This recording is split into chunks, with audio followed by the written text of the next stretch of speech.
Becoming big. You love precious things. You love the things that make your heart swell and your inspiration expand and your sense of awe and wonder open up. The precious things that seem to effortlessly relax all previously held limitations and just melt them into curiosity and joy. That is what precious things do. Yet you've been taught that precious things are always small and innocent, and somehow you've got the idea that big things are not.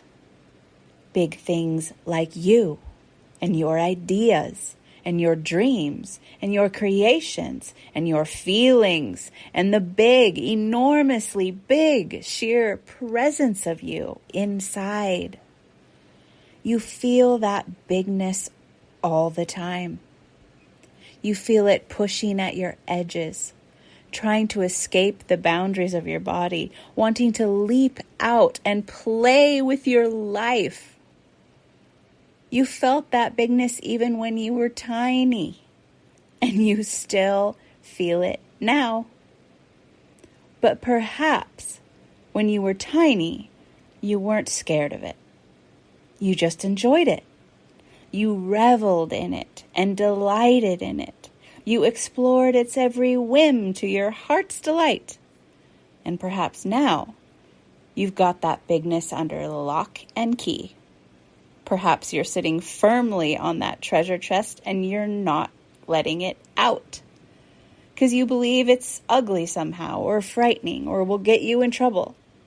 That bigness can't be trusted really or loved, not like your smallness can.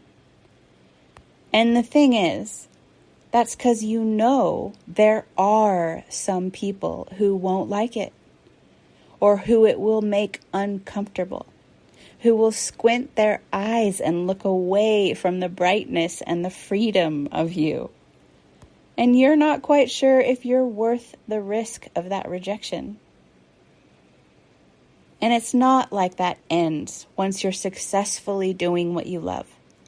I work with a lot of incredibly powerful humans who have done some incredibly magical things, and there are still ways that they hold themselves back even after all that they've seen themselves do, believing that the confines they're holding themselves in are safer, even though those confines would squash their spirit and joy.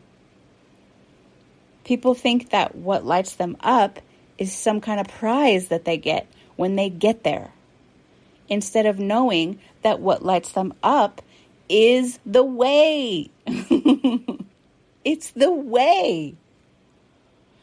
But that takes a lot of self-trust to go against the current of what's normal and what's recommended and carve out your own authentic path, to be your own authority and to brave unknown waters.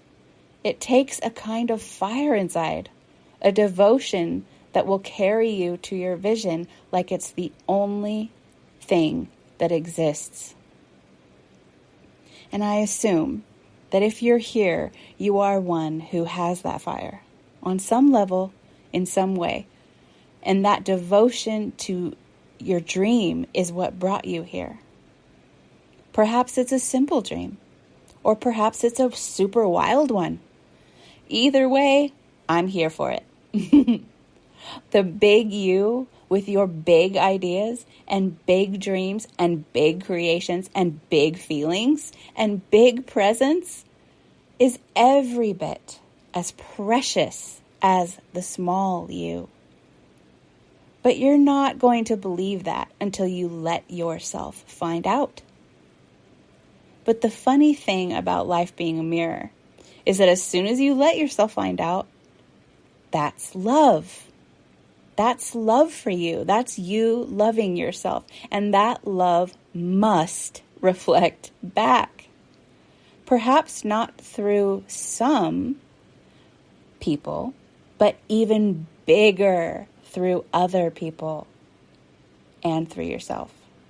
So let yourself be big and see how big love can get.